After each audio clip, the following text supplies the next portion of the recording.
Olá, tudo bem com você? Eu espero que sim. Estamos começando mais um Conecta Terceiro Setor. Um espaço de muito aprendizado, de muita conversa boa, sobre o trabalho, sobre as boas práticas das organizações da sociedade civil, nosso querido terceiro setor.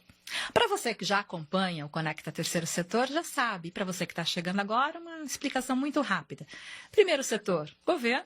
Segundo setor, as empresas. E o terceiro setor, as associações, fundações, movimentos sociais, enfim, todos aqueles que trabalham diariamente para a construção de uma sociedade mais inclusiva, mais solidária.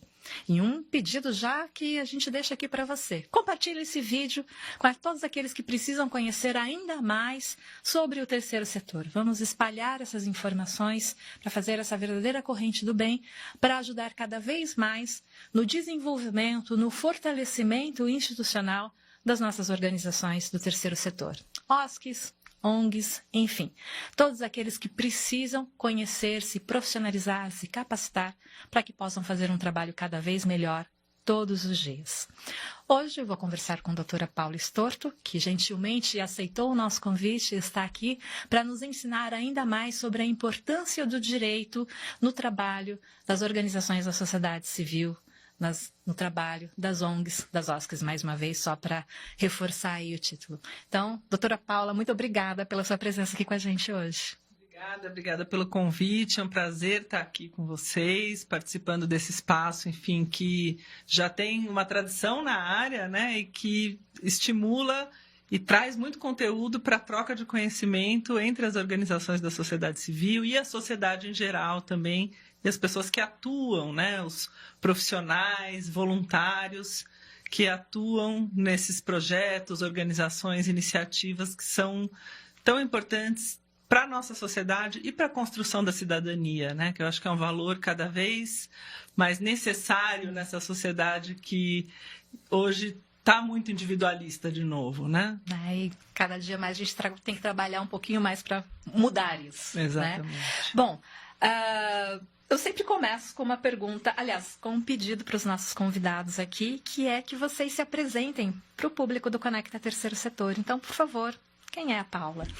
Oi, meu nome é Paula Storto, eu sou advogada e eu tenho uma trajetória já aí de mais de 25 anos de advocacia na área do direito do terceiro setor, né? Se hoje essa é uma área que ainda está em formação, ainda é reconhecida pelos profissionais e pela sociedade em geral, há 25 anos atrás realmente era uma não área, né? E eu já sabia que eu queria trabalhar com isso. Eu tive a oportunidade, ainda como estagiária na Faculdade de Direito, a começar a atuar com organizações da sociedade civil. Eu tinha muito interesse nessa construção de um espaço político, de um espaço de participação, de agregar pessoas, de um viver comunitário para além dos vínculos familiares e religiosos, né? Então, essa sempre foi uma inquietude que eu tinha em mim.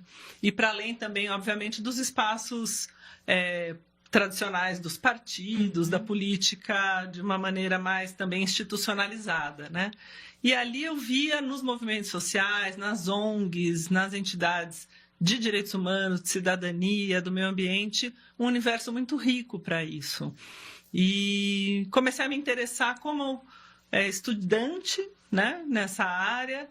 Tive a oportunidade de, já como estagiária, trabalhar num escritório que tinha clientes nessa área.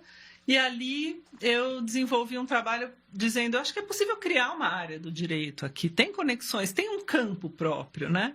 E comecei a procurar outras referências, outras pessoas, e conheci muita gente, desde antes dos anos 2000, que foi quando eu me formei, e desde então tive certeza que era essa área do direito que eu queria atuar, né? De lá para cá, fiz muita coisa, né? Acabei indo até para a via acadêmica, primeiro, claro, como aluna, mas também sempre buscando escrever, enfim, ter artigos, dialogar, né, o direito civil, o direito administrativo, constitucional, a liberdade de associação, como a ideia de um Estado menos prestador de serviço abre um campo para organizações se colocarem de uma maneira mais direta no campo da execução de políticas públicas, para além do controle social e da participação. Então, fui vendo ali que muitas áreas do direito tinham um déficit em olhar para esse conteúdo específico de pessoas jurídicas, né? Mais de 800 mil organizações hoje no Brasil e já não eram tão poucas naquela época também. Então, eu desenvolvi toda a minha trajetória acadêmica, profissional e de vida nessa construção, né? E trabalhar na área do terceiro setor é uma grande alegria, porque é uma área em que tem muitas pessoas, enfim, envolvidas, dedicadas e com as mais múltiplas formações e histórias de vida. Então, a gente se conecta com gente muito interessante, muito divertida, que faz com que o trabalho seja mais leve. Então, uma grande alegria desenvolver uma trajetória de vida pessoal, profissional, acadêmica nessa área. Me trouxe um grande senso de realização e propósito em encontrar uma profissão e uma atuação dentro do direito que se conecte com os meus valores e com o jeito que eu desejo, né, e conseguir, pelo menos até aqui, construir a minha vida. Então é possível ter carreira no terceiro setor, porque é uma dúvida muito comum, né? Porque o terceiro setor muito pelo voluntariado, mas para além do voluntariado, é possível ter uma carreira também. Com toda certeza, né? E é uma carreira, eu acho que com muitas possibilidades e as competências necessárias para um profissional, não só do direito, mas da administração, de finanças, das áreas de coordenação e nas próprias áreas técnicas, atuar no terceiro setor exige um grande senso de competências que o mercado valoriza muito, que é a capacidade de se adaptar, de ler o outro e posicionar o seu discurso, a maneira de apresentar, porque as organizações da sociedade civil, e esse é um grande desafio, inclusive do ponto de vista jurídico, estão ali entre o público e o privado. O tempo inteiro existe algum nível de tensão, cobrança, informação, accountability, transparência, prestação de contas, enfim. Existem públicos interessados, stakeholders legitimamente interessados no que as organizações fazem, como fazem. Então, isso está no DNA das entidades. Então, os profissionais que se desenvolvem bem no terceiro setor são profissionais que têm grande capacidade também de fazer uma migração para uma carreira empresarial ou para uma carreira pública, porque tem esse diálogo. Por isso que não raro a gente vê pessoas até de relações internacionais, diplomacia, que vão atuar nessa área, porque exige esse senso de uma afinação política, estratégica, mesmo em quem trabalha na ponta, né? Então, eu acho que é uma área muito rica de construir uma trajetória profissional e que não te afunila, mas que te abre sempre outras possibilidades e dimensões para o trabalho que realiza. Eu ia te perguntar agora sobre a carreira para aquele jovem que ainda está na faculdade de Direito, né? Para que ele também saiba que ele pode vir para o terceiro setor, porque estamos falando diretamente de uma fundação também, terceiro setor, então ele pode vir atuar aqui, escolher de fato como carreira. Com certeza. Eu até brinco, né? Quando você perguntava, eu falava, sim, eu tenho um sonho, I have a dream, né? Que é um dia as faculdades de Direito terem uma disciplina de Direito do terceiro setor, que o aluno da graduação possa optar, ou até mesmo obrigatória, por que não, né? Porque se tem o direito comercial, o direito administrativo, o direito das organizações da sociedade civil, do terceiro setor, né? Que é um olhar muito especializado, muito específico, que vai passar pela transversalidade de questões societárias, de direito civil, de direito constitucional, de direito do trabalho e assim por diante, mas que são muito específicas e que a gente não aprendeu na faculdade de Direito na minha época e ainda hoje não aprende. Então, muitas vezes, as faculdades dizem, não, nós temos terceiro setor, como uma aula dentro da disciplina de direito administrativo, Ou seja, muito focado na questão das parcerias, do repasse de recurso público, que sem dúvida é uma dimensão importante, mas ela é muito reduzida, né? Então, as organizações da sociedade civil, elas são por característica própria, entidades privadas, independentes, né? Que se gerem recurso público é porque decidiram esse desafio, essa dimensão de trabalho, e tem que ter regra para isso, não tenha dúvida, mas não são um braço do Estado para chegar onde o Estado não chega. Sim, elas podem estar de mãos dadas com o Estado para fazer esse papel, mas nunca reduzir a essência das organizações a essa parcela de execução de política pública, que é um erro muito comum que a gente vê acontecer, em especial por parte dos agentes públicos, né? Que naturalmente pouco conheceram as organizações que atuem de outra forma, porque na dimensão como agentes políticos ou servidores públicos tem aquela atuação muito focada na parceria, no repasse de recurso, no controle, e é o que ele conhece, né? Mas muitas vezes não se abriu ou não fez essa reflexão, não teve uma vivência pessoal também, de conhecer como as organizações são constituídas e essa dimensão privada, associativa, comunitária, que, na minha opinião, é o que tem de mais bonito nas organizações da sociedade civil, nas entidades do terceiro setor. Uma fala sua sobre o terceiro setor não é apenas um braço executor de políticas públicas. É uma fala também muito comum dentro do terceiro setor. Como mudar esse olhar? Eu acho que é esse convite, né, para a essência do que são as organizações e para olhar além do que você faz, ou, enfim, quem está na política pública faz. Porque, em geral, a gente percebe, e essa eu atuo muito na área de parcerias com organizações da sociedade civil, parcerias público-privadas aí para construção de formas de prestação, delegação, prestação de serviço público, e a gente percebe que os administrativistas, os procuradores, né, os operadores do direito, em especial que estão dentro das instâncias estatais, têm as organizações muito nessa dimensão. E as organizações que atuam muito forte na prestação de serviço público, obviamente, o próprio senso de responsabilidade, o tamanho dos desafios, elas passam a compartilhar com o Estado os desafios de Estado, né? Então, não ter vaga, ter uma questão de, enfim, greve de funcionários, processo político eleitoral interfere no dia a dia da organização. Então, ela passa a ter um olhar, sim, muito mais das questões do direito público do Estado.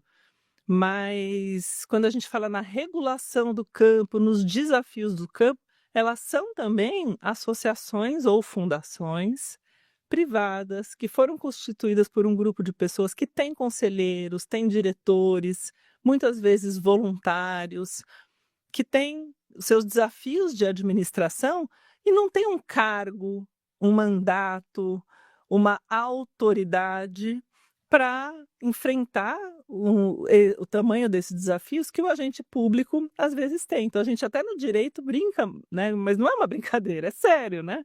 Mas às vezes você tem uma relação de parceria, né? De um lado tem uma procuradoria que emite pareceres complexos de alto nível sobre questões, e do outro lado você tem uma organização que o Estado tem uma resistência enorme de entender que aquela organização precisa de uma assessoria jurídica para implementar aquela parceria. Eu falo, não, tá tudo aqui, a gente explica como... É uma entidade que tem os seus riscos, os seus dirigentes, o seu conselho, o seu estatuto social e os outros projetos que ela gerencia. Porque aquela parceria, por mais importante que seja, não é a organização, é uma parcela daquela organização, mas que, enquanto instituição, gerencia outros projetos, tem outras iniciativas e não pode precarizá-las, colocá-las a perder em razão de uma parceria firmada com o poder público. Então, esse equilíbrio, ele é um grande desafio e constante nas organizações. E não é um processo fácil esse convencimento, mas faz parte da nossa militância. Então, por isso que a gente fica muito feliz em vir em espaços qualificados como esse e tantos outros para fazer esse debate, né? Então, a gente faz esse debate nas defensorias públicas. Quando eu disse, né, que eu tenho um sonho da Faculdade de Direito, é isso, né? Então, eu sou pesquisadora e professora no NEATS, que é o Núcleo de Estudos Avançados em Direito em Terceiro Setor da PUC de São Paulo, que é um núcleo interdisciplinar, e lá a gente já desenvolveu vários projetos e iniciativas para levar esses conteúdos como cápsulas para dentro das disciplinas do direito da PUC. Então, conteúdo de direito constitucional sobre liberdade de associação, sobre não interferência do Estado, controle em organizações da sociedade civil, né? No direito civil também as questões de auto-organização, dos estatutos sociais, né? Em que existe uma grande liberdade, mas também um campo regulatório interessante, porque se a organização é uma organização de saúde que presta serviços no SUS, é evidente que ela tem uma camada regulatória de olhar para o usuário do serviço, de ter vigilância sanitária sobre suas atividades, conselho de medicina, pagamento de médicos, de enfermeiros, né? Que uma organização que não está nesse lugar, mesmo de saúde, mas que vai trabalhar com pesquisa ou com formação, tem um outro campo regulatório. Então, manejar isso tudo é um grande desafio para as organizações e fazer com que o poder público compreenda e entenda essa realidade, eu acho uma questão muito importante. E aí eu acho que tem uma via de mão dupla, né? De um lado, a gente levar a mensagem, informar, mas de outro também, eu acho que a gente tem ainda um histórico de organizações que aceitaram fazer parcerias em relações mais desiguais. Então, o Estado está acostumado a fazer parceria com organizações que não têm uma institucionalidade tão forte e que não chegam para ele e dizem: esse é o nosso limite, mais que isso não faremos, né? Ou que mostre para ele o tamanho do custo institucional, do custo organizacional que aquela parceria traz para a organização. E se esse é o modelo jurídico que o Estado brasileiro se organizou para oferecer parcela significativa do seu serviço público, ele tem o compromisso de não, enfim, onerar demais ou até mesmo fragilizar essas organizações, né? Então, se você tem uma política pública calcada no modelo jurídico, que ao final você acaba com o seu parceiro sai estrupiado com dívidas, ações trabalhistas, os dirigentes sendo processados, é uma péssima parceria. Até o serviço público pode ter sido bom, mas a parceria não deu certo, porque as instituições que fazem aquela parceria são totalmente precarizadas e maltratadas. E a gente sabe que esse tipo de coisa às vezes acontece e é previsível. Então dá para a gente negociar antes e falar: vamos aumentar, vamos justificar. Então, assim, trabalhar com um pouco mais de cuidado os orçamentos. Então, esse letramento é não tão somente para quem atua nessas organizações que fazem parceria público-privada, mas também para os agentes públicos, Sem dúvida. que ao conhecerem poderão respeitar ainda mais esse trabalho. Com certeza, eu acho que assim, a gente já faz formações com agentes públicos, né? E por eu estar na área do direito, tenho um interesse muito grande com os operadores do direito, né? Promotores, procuradores, defensores, as procuradorias, né? Das organizações, inclusive juízes, né? Tribunais, então CNJ, tribunais superiores, até o STF, né? Você vê essa ação das emendas parlamentares, né? Um processo estruturante sobre orçamento público, procurando reduzir, né, a dimensão dos problemas ali, da maneira como as emendas parlamentares estão sendo executadas, né? Enfim, transferidas pelo Poder Legislativo, e acho que o ministro está na direção certa, no movimento correto de fazer essas exigências, mas é um detalhe tão pequeno que eles não conhecem, né? E até eu, como membro do Confoco, né, represento o NEATS, que é o Núcleo de Estudos Avançados do Terceiro Setor, junto com a Laís, né, que também de onde eu a conheço, né, desde os anos 2000, ali, quando a gente começou a estudar direito do terceiro setor.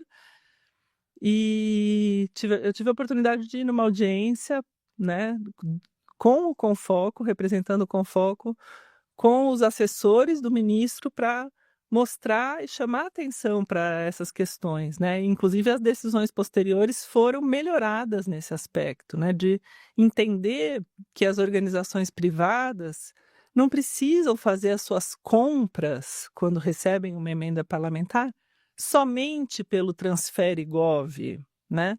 Porque seria uma forma, assim, você tem um problema enorme das emendas, que é um problema nacional do orçamento público, e como forma de resolver, você vai interferir na forma de compra de uma organização que às vezes vai ter que lançar um edital e publicar no Transfere Gov e de repente receber 200 orçamentos de diferentes lugares do país para um projeto de 300 mil reais, né? Faz sentido eu ter que processar 5 mil orçamentos para executar um projeto pequeno, né? Não faz. Então, é uma falta de proporcionalidade que muitas vezes o tomador de decisão nem percebe que a decisão dele pode estar chegando nesse lugar.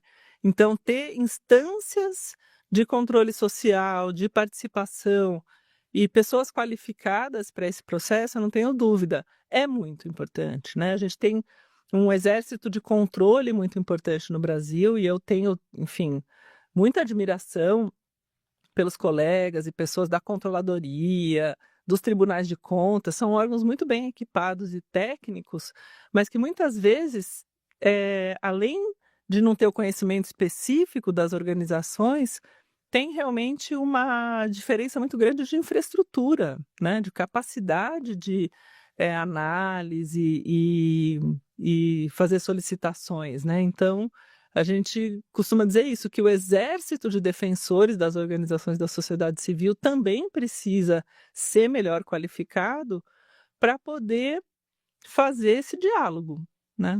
E aí a sua fala me leva a duas questões. A primeira, da importância real de falar de terceiro setor já na faculdade, para que quando esses alunos estiverem em postos de comando saberem do que estão fazendo e evitarem tais equívocos.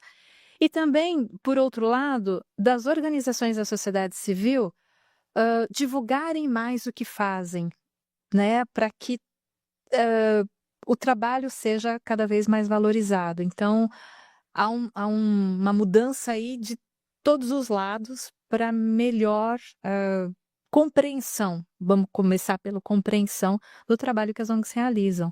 Com certeza. Está errado? Não, acho que você está perfeitíssima. E é isso, enfim, é quase que uma mudança mesmo de olhar, né, mudar a lente com que a gente foi acostumado, foi treinado a ver as organizações, né?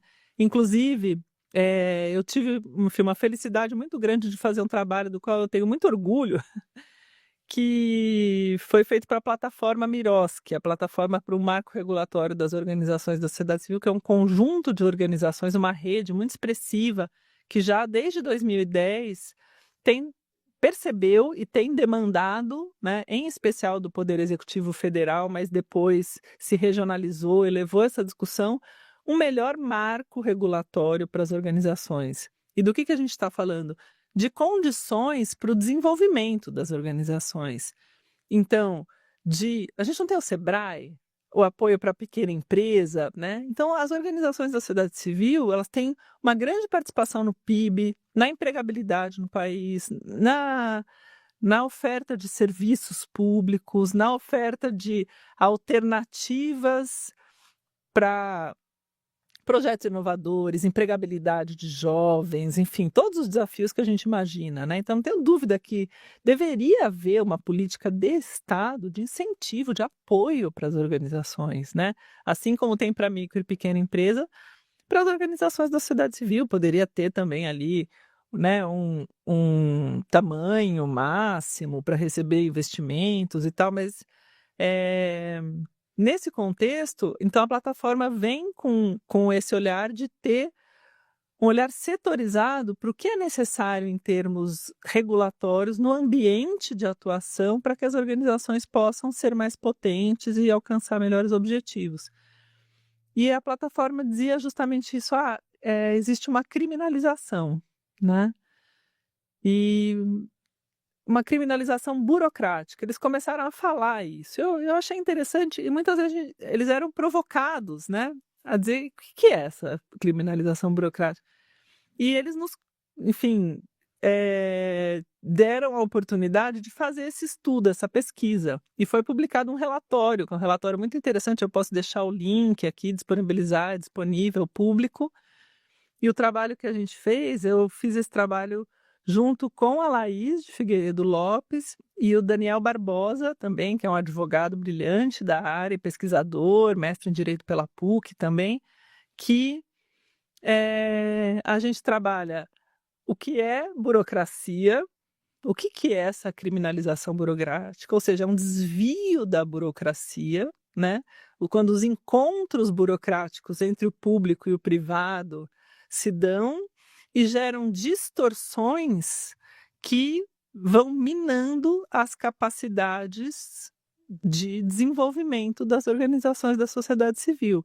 E quem for de uma organização da sociedade civil vai se identificar muito rapidamente com o que eu estou falando.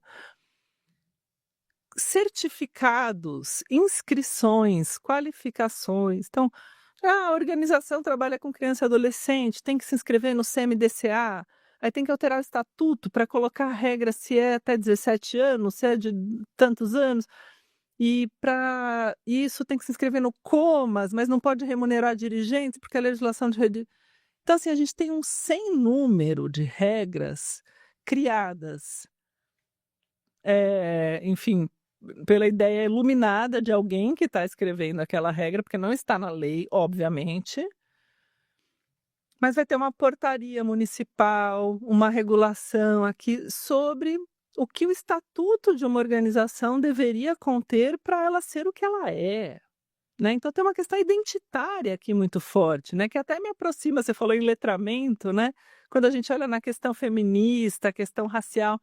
E essa criminalização ela não é diferente do contexto de uma violência institucionalizada sobre um grupo, no caso de pessoas jurídicas, que nunca foi o grupo para o qual as leis foram pensadas. Então, a gente tem um déficit regulatório. Eu não sou a favor de fazer mais lei, mas, assim, as leis precisariam ser melhoradas para abarcar o que as organizações fazem. Então, a gente fala muito de isonomia. Na pandemia, o que a gente viu? As primeiras medidas para assegurar emprego, crédito, eram para as empresas. Não falava em associação. Então, aquelas entidades que estavam segurando a onda da pandemia nos hospitais, na assistência social, né, acolhendo as pessoas, distribuindo os kits de limpeza, as máquinas, tal, não tiveram, no primeiro momento das medidas provisórias, a possibilidade de manejar créditos e benefícios trabalhistas para conseguir continuar sobrevivendo, né? Depois, quando foi convertido em lei, né, houve um advocacy, um trabalho de mostrar que isso precisava ser ampliado para outras pessoas jurídicas, e essa ampliação veio. Então, a gente tem muitos exemplos como esse. Eu posso passar 2 dias aqui conversando com você, contando esses causos. Nesse relatório, a gente sistematizou alguns deles e fizemos uma classificação muito interessante entre 2 tipos de criminalização. Um que é intencional e o outro que é não intencional, né? Então, um quero afastar as organizações de uma determinada situação, ou mesmo perseguir, né? Porque a gente já teve situações desse tipo. Então, a gente chamou esse contexto de uma intimidação contra alguns perfis de organizações e até a coisa do desmonte da participação social também, que muitas vezes é a participação o foco, né? E o não intencional, ele está muito relacionado a esse emaranhado burocrático, e aí é da própria natureza, né? Porque elas são entidades que se manifestam a sua identidade pelo negativo, pelo que elas não são, né? Então, eu sou sem fins lucrativos. Por isso que a gente gosta de organizações da sociedade civil, né? Porque ela afirma, né? né? Organização Não governamental, eu não sou governo. Mas o que você é, né? Então, eu sou uma organização da sociedade civil. Eu vim da sociedade, eu sou privado. Até o pessoal, né? Alguns movimentos falam, não, esse é o primeiro setor, porque o Estado nasce da sociedade, não o contrário, né? Então, eu gosto dessa discussão, mas não gosto muito de fazê-la, porque ela nunca vai chegar numa resolução, mas ela inspira, né? Esse outro lado, esse segundo momento da sua pesquisa, desse emaranhado não intencional, ele também provoca muita confusão em quem está fazendo a gestão das organizações, né? Um exemplo muito simples: posso ou não remunerar dirigentes, que é uma conversa de décadas e que ainda está não sei se está errado falar, imaginário coletivo, tanto do gestor público que faz uma portaria que obriga, quanto do gestor da organização que se questiona, posso ou não posso? Exatamente, é exatamente isso. E é o emaranhado burocrático que a gente colocou, e muitos artigos que falam sobre isso. A gente reuniu essa palavra porque fala muita burocracia. E aí você costuma falar o cipoal de normas do terceiro, né? Que é um cipó, um emaranhado, a confusão, a barafunda de normas. Então é muito comum achar essas palavras, por isso que a gente deu essa designação. E a falta de isonomia, né? Então, para as empresas é tudo mais simples, né? Para as organizações é tudo mais complicado. Então, assim, por quê, né? Por que ela tem que provar que ela estava no lugar certo, na hora certa, que ela não está fazendo nada errado, né? Então, isso é um peso muito grande sobre as organizações e que tem que ser eliminado mesmo. Então, aumenta o custo Brasil, né? O custo operacional das organizações. E o tema que você trouxe da remuneração de dirigentes é um dos que mais ilustra, né? Porque é óbvio que ninguém pode ser obrigado a ser voluntário, certo? Então, nenhuma pessoa jurídica pode ser obrigada a ter voluntários. Claro, se aquele grupo assim entendeu, mas a lei não pode obrigar isso. Mas isso era tão comum, e é natural que fosse. Na década de 30, 40, quem eram as entidades que faziam, né, o chamado terceiro setor, enfim, né, as organizações ali? Eram as santas casas, muito ligadas à Igreja Católica, mesmo outras religiões, né, tinham ali o seu campo daquela atividade de benemerência, as primeiras damas, né? Então, naquele contexto, mas não tinha nem prestação de contas. Essas organizações não eram nem obrigadas a apresentar declaração anual do imposto de renda, entende? Então, era outra realidade, né?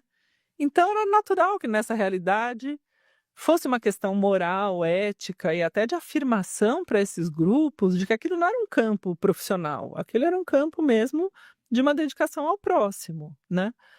Mas na medida em que essas organizações se complexificam, a regulação se torna importante.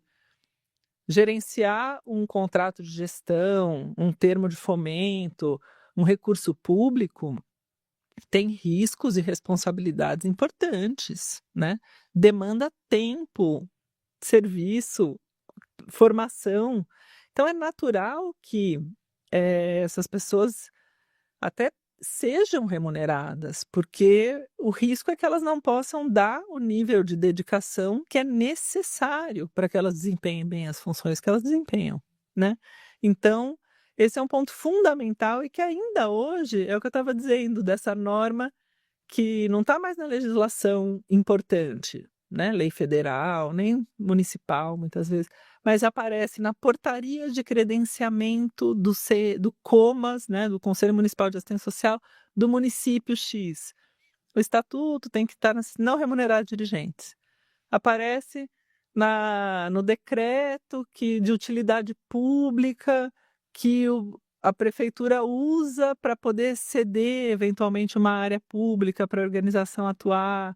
Então, é um emaranhado mesmo que vai ali, aparece, de repente ressurge, né? Então, é preciso mesmo monitorar e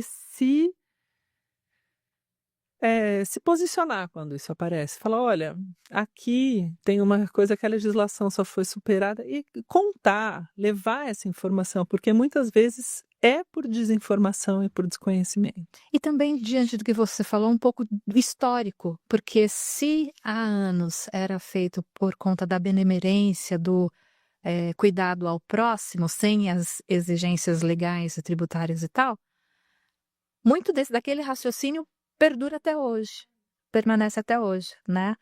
E aí eu vou aproveitar para fazer um merchan da Escola Aberta do Terceiro Setor, que trabalha para melhorar essa capacitação de quem está na ponta, de quem atua diretamente nas organizações da sociedade civil, com cursos sobre os mais diversos assuntos, cursos introdutórios, cursos que aprofundam um pouco mais o conhecimento sobre a área que está ali sendo falada. Então, eu convido você a visitar o site da Escola Aberta do Terceiro Setor, www.escolaberta3setor.org.br.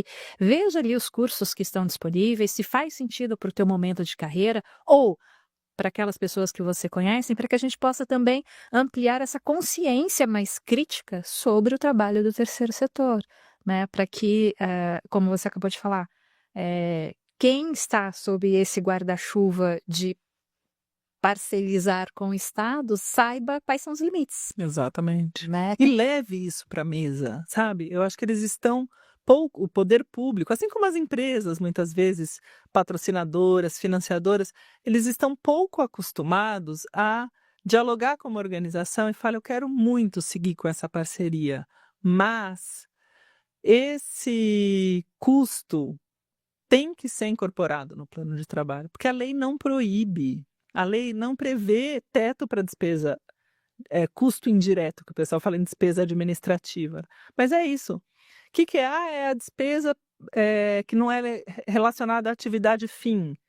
Prestar contas não é atividade fim de um serviço público? Né? Claro que é. Alguém faz essa pergunta para o Estado? Quanto custa? Quanto você gasta com a sua controladoria, o seu tribunal de contas, o seu... Né? Então, a gente que lida com as parcerias no dia a dia, recebe ofícios, responde ofícios, faz pareceres, dialoga. Eu sempre fico pensando nisso. Eu falo, qual o custo que o Estado tem em fiscalizar essa parceria? Né? E eu acho, palpite total, mas eu sou capaz de apostar aqui com alguém que muitas vezes o que se gasta com o controle é mais do que o que se gasta com a execução da parceria. E não raro por questões acessórias. Porque é evidente que o mau uso do recurso público, o desvio, a corrupção tem que ser combatida. E aí a gente não vai fazer conta se é uma corrupção de 50 mil, tem que ter o processo e a investigação.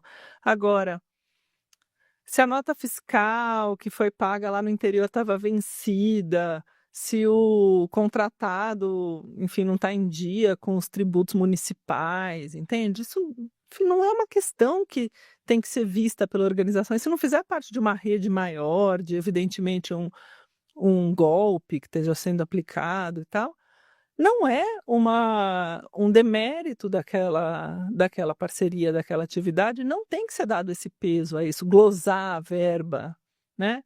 Então, isso costuma acontecer, né? E a gente vê, às vezes, idas e vindas de ofícios, de pareceres.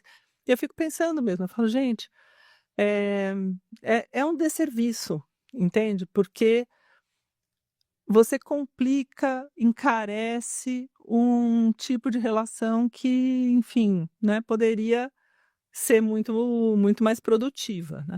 Falando de instituições que não parcerizam com o Estado, mas recebem também dinheiro de financiadores, filantropos, enfim, o investimento social privado.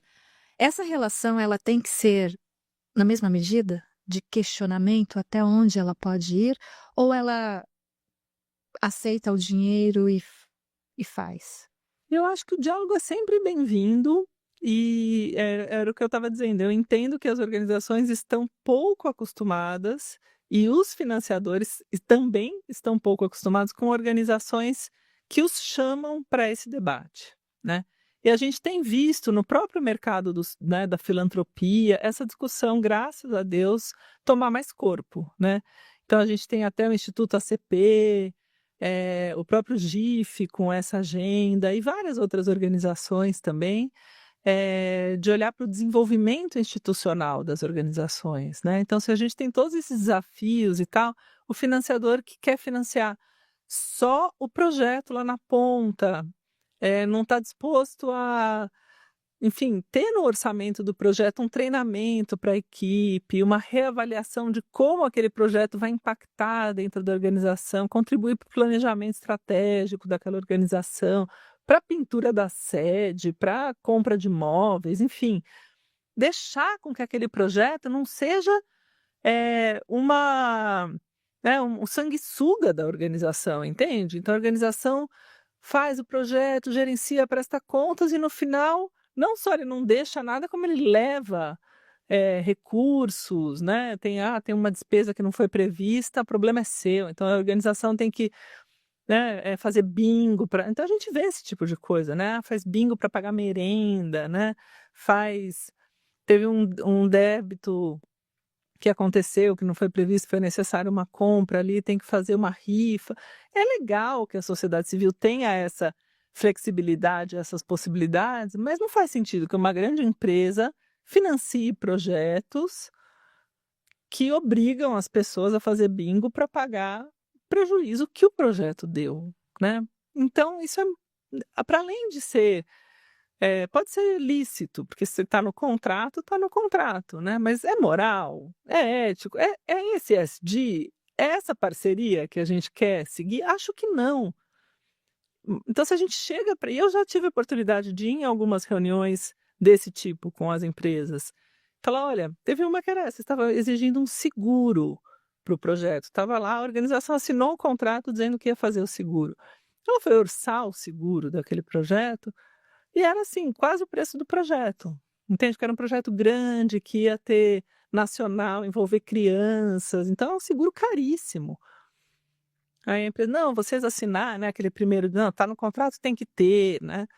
Falei, então, mas então a gente vai pedir a anulação desse contrato, porque o seguro, ele assume uma característica que não é acessório, né? Então, daí chamou o jurídico, chamou duas reuniões, foi tenso, podiam ter, né, perdido o contrato, mas a organização tinha duas alternativas. Uma, descumprir o contrato, porque ninguém pediu a apólice, né?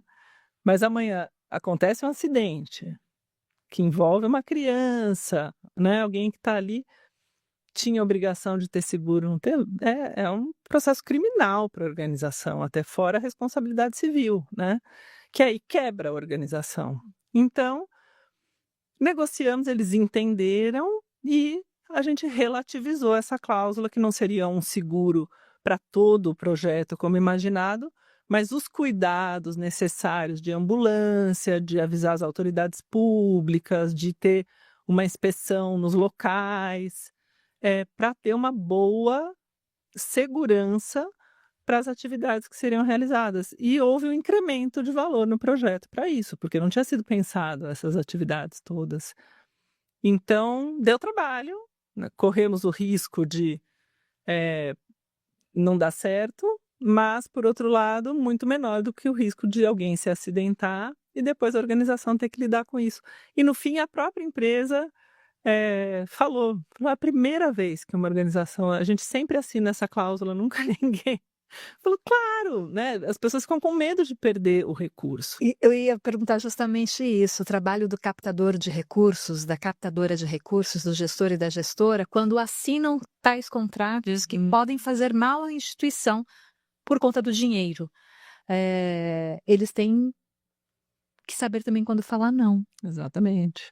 Né? E aí vai muito do empoderamento do que a gente faz, do que o terceiro setor do que ele representa. Exatamente. Né? É uma questão de se fortalecer institucionalmente mesmo, né? E aí isso vai passar por outras questões que a gente estava até conversando, né, antes de começar aqui, sobre essa questão, né, da governança, do compliance, de todos esses cuidados que vão fortalecendo a organização para bancar as decisões importantes que ela toma. Porque voltando ao captador, o trabalho dele não é só apresentar a instituição e captar o recurso, tem todo um trabalho de gestão e governança que tem que ser feito para ele poder solicitar esse dinheiro lá fora, né? Tão importante para manter todas essas... E por isso que a captação de recursos também para o desenvolvimento institucional ele é importante, Super. né? Porque para manter a estrutura da instituição, né? A partir disso que a gente está falando, quais as suas recomendações para que a área jurídica de uma organização seja fortalecida? Então, a área jurídica de uma organização da sociedade civil, ela tem que estar muito conectada com os projetos e o plano de ação da organização, o planejamento da organização, né? Então, eu acho que tem várias camadas assim que o jurídico, quanto mais próximo ele tiver a entender melhor o negócio, melhores alternativas ele vai poder trazer para a organização, né? Então, é o que a gente está colocando. Então, se eu tenho clareza do tipo de recurso que eu pretendo buscar, quem é o meu potencial financiador ideal, né? Que tipo de projeto eu quero desenvolver? Eu vou conseguir fazer um estatuto adequado a isso, eu vou conseguir pensar na minha estrutura de equipe, profissionais, né? Até o nível de isenções, imunidades tributárias que eu vou querer buscar, né? Então, a gente tem, por exemplo, o SEBAS, né? Que é o Certificado de Entidade Beneficente de Assistência Social, para entidades de assistência, saúde e educação. Ele tem uma desoneração tributária muito grande, que tecnicamente nem é uma desoneração, porque se era uma imunidade, né, você não desonera de quem já é imune, né? Mas, enfim, o Estado tem trabalhado muito nessa perspectiva, mas ele traz necessidades de contrapartidas em controles, tipo de atividades, que amarram, às vezes, outros voos que a organização pretende alçar. Então, ter clareza de que, sim, queremos ficar com essas amarras, e se a gente for alçar esses voos, vamos parar e replanejar antes, é muito importante, né? E a gente percebe, às vezes, organizações que vão num caminho do replanejamento, mas não fazem essa análise envolvendo o jurídico, envolvendo as finanças, e depois tem um problema porque perdem a preponderância na área de atuação, né? E aí a gente tem que ficar tentando acomodar uma situação para uma solução transitória para não ser uma bomba, né, de uma conta impagável que caia sobre a organização.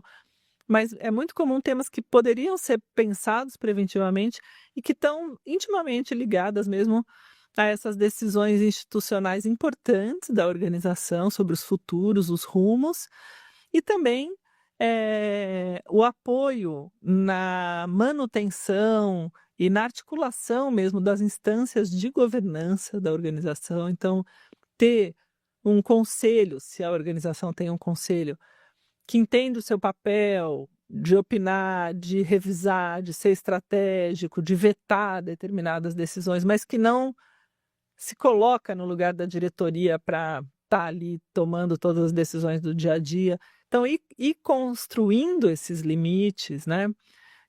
Porque muito, em geral, passa tanto por interpretação das cláusulas estatutárias, quanto também pelos riscos e consequências que terceiros. Então, o jurídico tem um papel interno também muito importante no apoio da condução da boa governança, né? Eu vou te fazer uma pergunta, pode ser boba, mas te ouvindo falar, o estatuto, quando ele é feito, ele é escrito em pedra?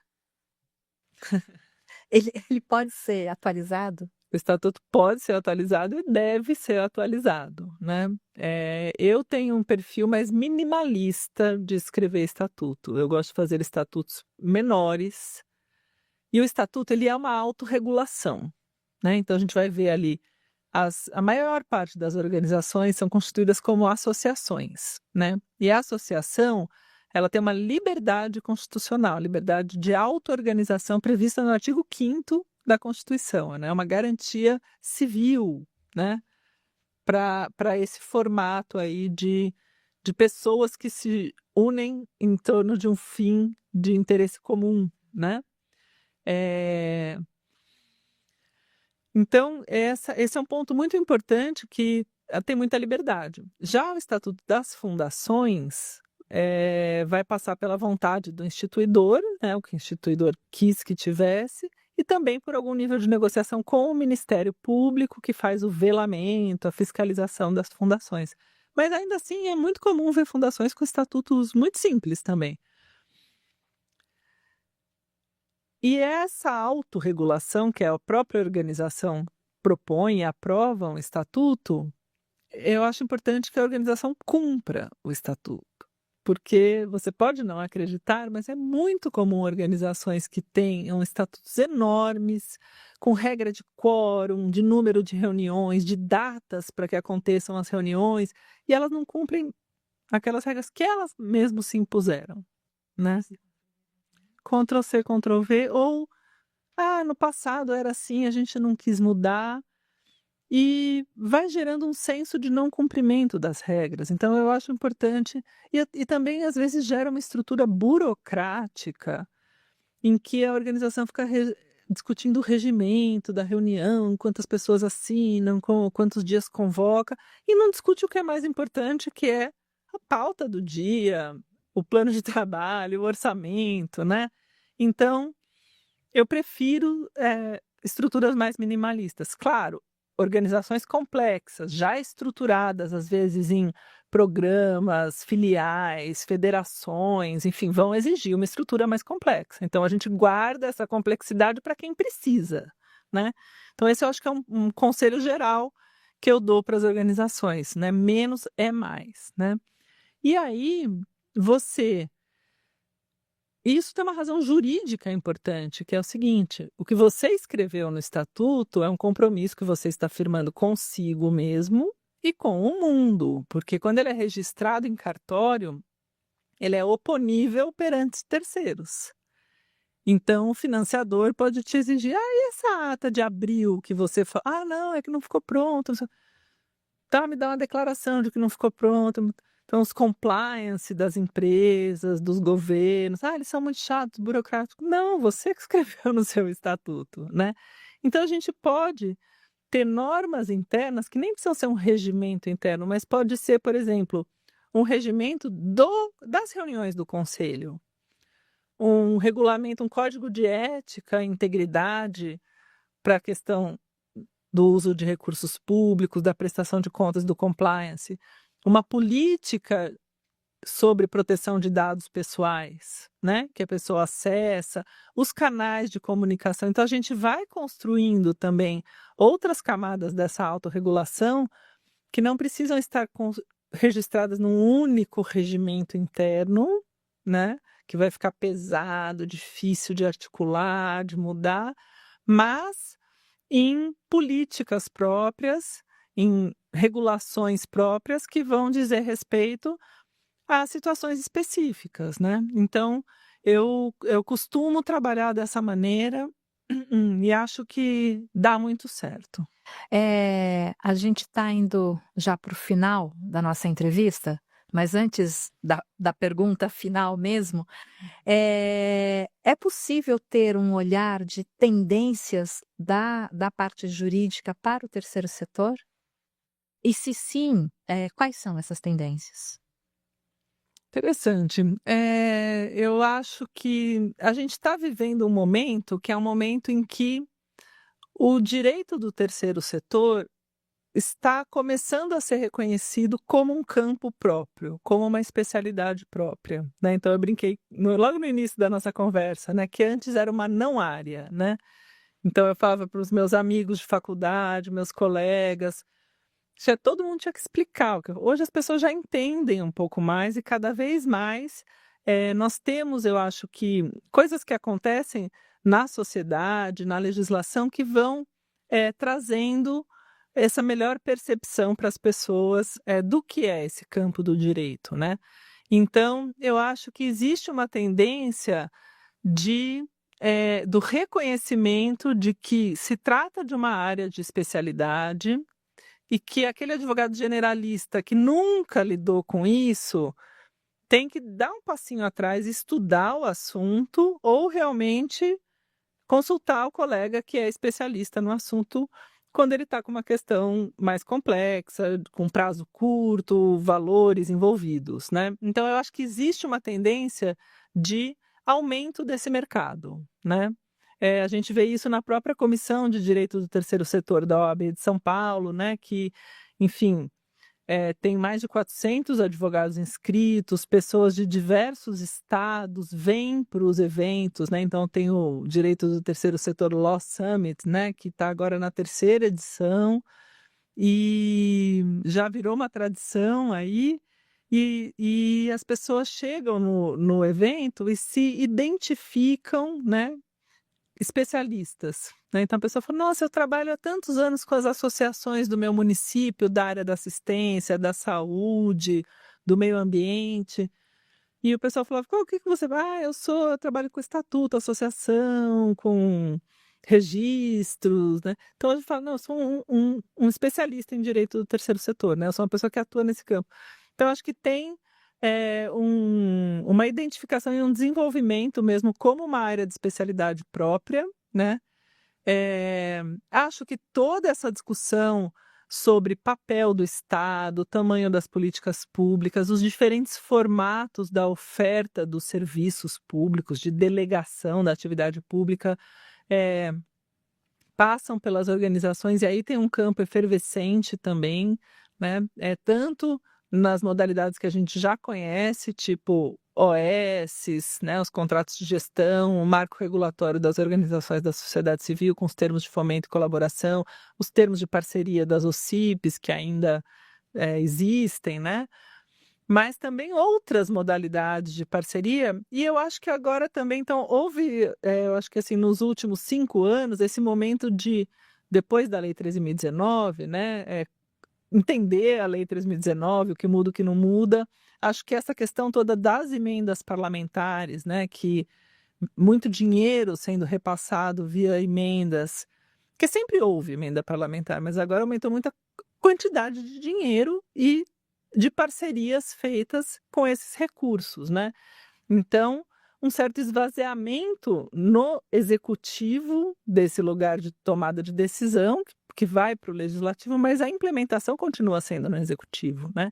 Então, isso gera, então, o próprio poder público também se qualificando para trabalhar melhor nessas parcerias, e acho que, em termos de tendência, é isso também, a criação de vagas especializadas, tanto nas próprias organizações, nos escritórios de advocacia e na própria advocacia pública, nos operadores do direito. Então, eu vejo, assim, até essa questão das disciplinas jurídicas que eu falei, a gente já começa a ver, o FRJ tem, a Universidade Federal Fluminense, o INSPER aqui em São Paulo, a gente na PUC segue com cursos também específicos sobre legislação especializada, de extensão de direito do terceiro setor, e a gente percebe que houve uma retomada do interesse nessa área, né?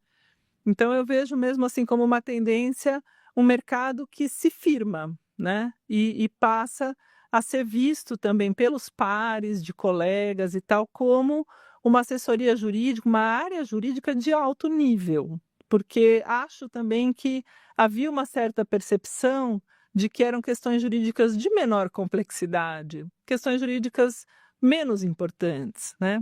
E hoje se percebe que não, que o desafio é pequeno e, inclusive, menos repetitivo, porque nesse universo entre o público e o privado e as tensões entre mercado, né, sociedade, não, claro, a gente fala de terceiro setor, mas a gente está falando de movimento social, de movimento de moradia, da associação dos exportadores, que estão ali no agronegócio, que estão na causa indígena, né? Então, todos com o seu nível de legitimidade, o seu nível de inserção social, as suas agendas, e isso é legítimo, é do campo democrático. Então, quando eu olho ali o artigo 5º da Constituição, ou até o artigo 1º ali, né, no início ali, né, no preâmbulo da Constituição, onde eu mais identifico é a pluralidade, sabe? Para mim, esse campo da sociedade civil é o campo da pluralidade, né? Das existências diversas, majoritárias, minoritárias, com os diferentes olhares e colorações, mas que podem e devem, né, existir com dignidade, desde que, obviamente, não atentem contra a vida, a honra, a moral de ninguém, né? O patrimônio público, enfim, Todos são importantes. todos são Né? importantes. Paula, estamos chegando ao final realmente agora da nossa entrevista, da nossa conversa, ou melhor, da nossa aula, né? Porque foi muito conhecimento aqui que você passou. Desde já, muito obrigada mais uma vez pela sua generosidade, pelo seu tempo de estar aqui com a gente também, com toda a audiência do Conecta Terceiro Setor.